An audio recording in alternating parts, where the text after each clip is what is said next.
Thank you very much. Later this evening, we expect the House to pass Paycheck Protection Program and Healthcare Enhancement Act. I'm grateful that Congress is answering my call to deliver these additional $320 billion in relief for the American worker and for small businesses. At a time when many Americans are enduring significant economic challenges, this bill will help small businesses to keep millions of workers on the payroll. You see, states are starting to open up now, and it's very exciting to see. I think it's very awe-inspiring. We're coming out of it, and we're coming out of it well. And I'm very happy the governors really have been doing a really good job working with us, and it's really pretty impressive to see. I've spoken to numerous leaders of countries over the last 48 hours, and they are saying we're leading the way. We're really leading the way in so many different ways.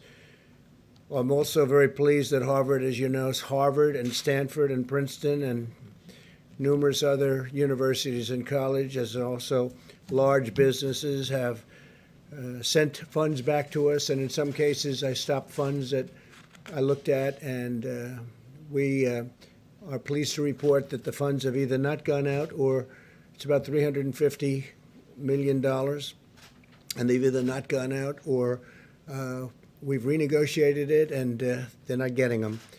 So in a couple of cases, they're sending them back immediately. So I think it was very nice. I want to thank Harvard in particular. They acted very quickly and decisively, and they agreed when they heard the facts that they should not be getting it. So we appreciate it very much from Harvard, Princeton, Stanford, and other institutions. The bill also includes $30 billion to support small lending institutions serving distressed communities, helping countless African American and Hispanic American small businesses.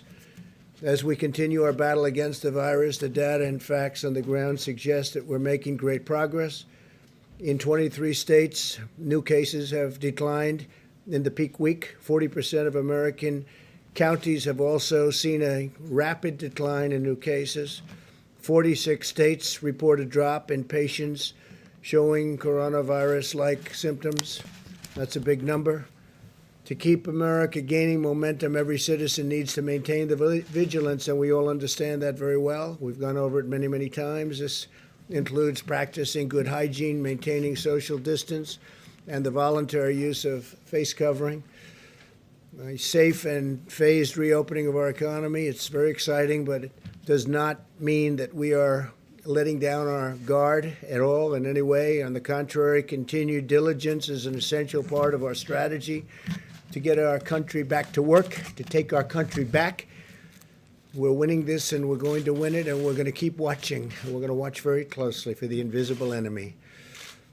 With each passing day, we're learning more and more about this enemy. The scientists at DHS have released a report offering a number of insights about how the virus reacts to different temperatures, climates, and surfaces. The findings confirm that the virus survives better in colder and drier environments and does less well in warmer and more humid environments. I have to say that very excitingly, we're going to have somebody up. Bill will be up in just a little while. It was a great report you gave, and he's going to be talking about how the virus reacts in sunlight. You really hear the numbers, you won't even believe them. U.S. trials of the COVID-19 have been going on and have been approved in the United States, Germany, UK, and China. That's big news. And a lot of trials are going on. We have a lot of great, brilliant minds working on this, both from the standpoint of vaccine and therapeutics. We must be careful in all conditions, but we will get this done. We're very close to a vaccine. Unfortunately, we're not very close to testing, because when the testing starts, it takes a period of time, but we'll get it done. And I want to thank the head of DHS Science and Technology, Bill Bryan, for what he's going to be doing and what he's going to be saying, and the report that he's about to give. I think it's going to be something that nobody's ever heard. It'll be brand new information and very important information. My administration continues to leverage the Defense Production Act to dramatically increase the manufacture and delivery of critical medical supplies. We finalized 3 contracts to produce 39 million more N95 masks in 90 days. And as you know, we're also using a sterilization process, some great equipment that will sterilize the masks up to 20 times per mask. So that's like ordering 20 times more masks. And it's working very well. We just want the hospitals and the institutions where it is to use it. A lot of people don't use it. They're so used to getting a new mask, they don't want to use it. They want to go and immediately get a new one. We're asking them to use the sterilization process. Every bit as good, up to 20 times. Think of that. In addition to ramping up our domestic assembly lines, we also have airlifted nearly 750 million pieces of personal protective equipment into the United States through our Project Airbridge, which has been an incredible thing to watch. It's really a military operation. The Vice President is now providing each governor with an exhaustive count-by-county breakdown of the privately distributed personal protection, and this is equipment and things that are incredible. It's personal protective equipment. It's incredible, and it's all brand new and at the highest level. We're getting only the highest level. And also, we're looking at essential gear within their states, and it's being delivered to different states quickly and as we speak. This way, the governors should know exactly what's being delivered through a private sector supply chain within their states, as well as through the Project Airbridge. We're trying to get it immediately from the plane to the state. When we can't do that, we bring it into our facilities and get it to the governors. And we're getting them fast, and we're notifying them very strongly so they know it's there. Governors can use this information to quickly ensure that they get materials where and when they are needed. Today, I also want to extend my special thanks to our nation's incredible county emergency management teams who have been working relentlessly for weeks around the clock, end on end, to serve their communities, help distribute critical supplies, and save countless American lives. We salute these heroic officials on the front lines. As we continue to develop potential therapies, the FDA has recently begun a national effort to expand access to convalescent plasma donated from the blood of those who have recovered from the virus. The blood of these donors contains antibodies that can potentially reduce the severity of the illness in those who are sick, and frankly, those that are very sick.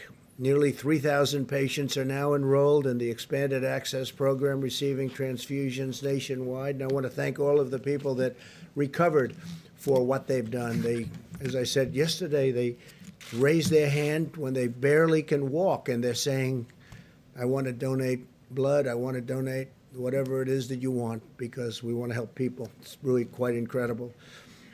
Convalescent plasma will also be used to manufacture a concentrated antibody treatment that does not have to be matched with a particular blood type.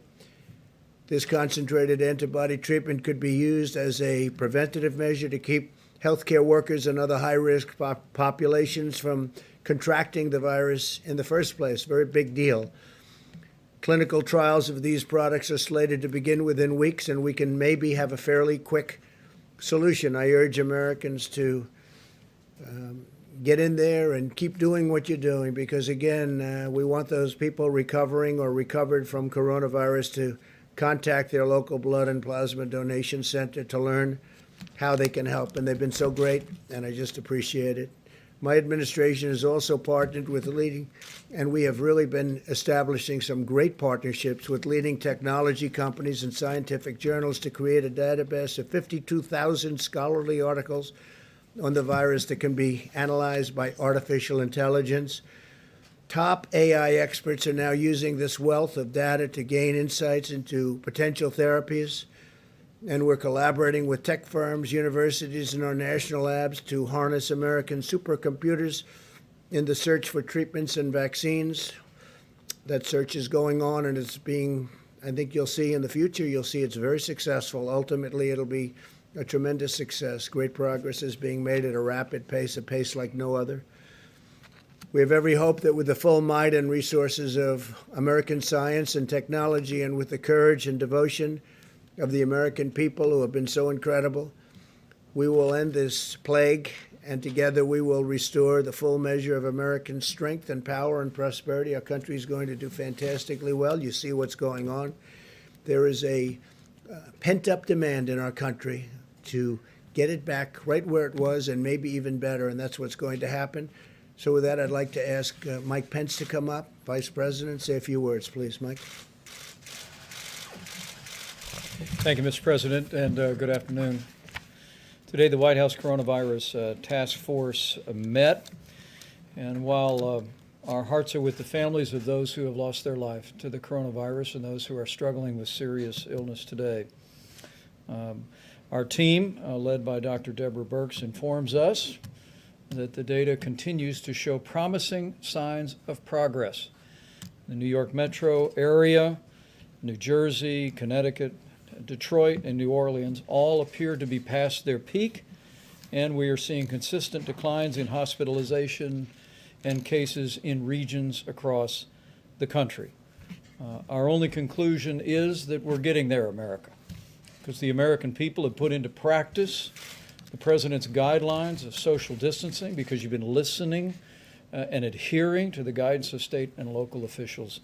We're making meaningful progress, in a very real sense, sparing Americans to be exposed to the coronavirus, and in no less extent, saving lives.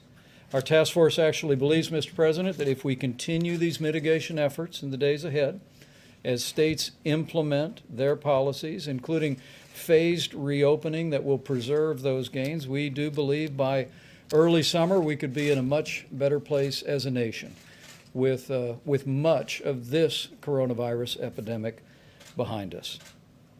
Earlier today, we also had a conference call led by Secretary Ben Carson and leaders from HUD about the President's announcement yesterday that he is repurposing the White House Opportunity and Revitalization Council to focus on the impact of the coronavirus on minority communities. Secretary Carson will convene the council tomorrow and will be reporting tomorrow afternoon on their progress. We want to thank the more than 270 leaders of organizations dedicated to housing, homelessness, and improving the lives of people across our urban communities, not only for being with us today, for the way they have partnered with our administration and partnered with state and local officials to put the health of all of their constituencies first. As the President mentioned, you'll receive a report that our task force received formally this week from Bill Bryant of the Science and Technology Directorate at the Department of Homeland Security. He will outline, as the President said, encouraging news about the impact that heat and sunlight have on the coronavirus, which will increase the confidence that we feel about the coming summer. On the subject of testing, at the present moment, we have reports of 4.93 million tests having been performed across America, and encouraging news as states have been engaging commercial labs at a higher level across the country.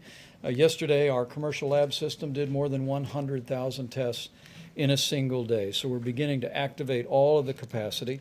And tomorrow, at the President's direction, our task force will convene a conference call with all of the nation's governors to talk about their progress that they are making on testing. And we're going to hear from governors about the practices and methods that they are employing to significantly increase testing following our briefing about capacity in laboratories this past Monday.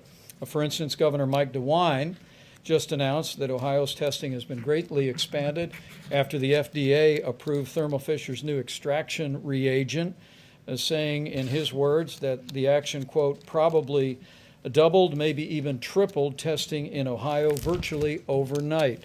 Governor Tim Walz of Minnesota announced, along with the state's healthcare system, the Mayo Clinic, and the University of Minnesota, what he described as a breakthrough for rapid, widespread testing, able to test more than 20,000 people using a molecular test per day. Governor Kim Reynolds of Iowa launched the Test Iowa initiative that will triple testing capacity by partnering with Nomi Health and Domo. She also worked with the University of Iowa hospitals to leverage further capacity.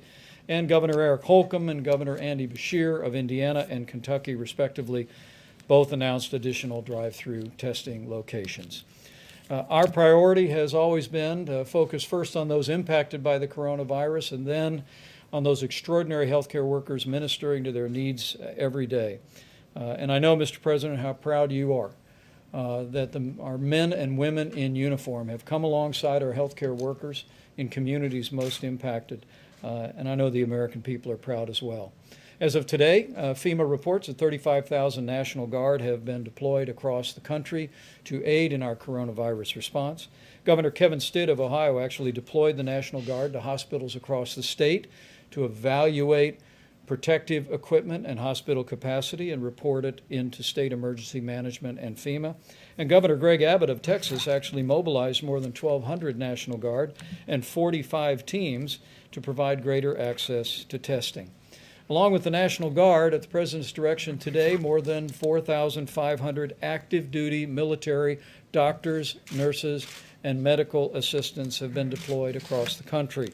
Yesterday, 1,013 medical professionals in our military were actually deployed to 19 hospitals in 7 states to support those amazing healthcare workers. And with 4.4 million more Americans filing for unemployment in the past week, I join the President in welcoming passage in the House today of the Paycheck Protection Program. It'll support working families, allow small businesses to keep people on the payroll for a period of 2 months. But it also, as the President requested, included $75 billion to assist hospitals across the country. And in that spirit, the President and I will continue to urge states across the country, given the unique burden on hospitals, we are now encouraging states to restart elective surgeries wherever possible, either statewide or on a county-by-county basis. We recognize the role elective surgeries play in finances for local hospitals, and we'll be working with states to enable that. In that vein, Governor Doug Ducey issued an executive order not long ago allowing elective surgeries beginning May 1 for hospitals that meet certain preparedness criteria. And Indiana's Governor Eric Holcomb is allowing elective clinical procedures to begin on April 21st.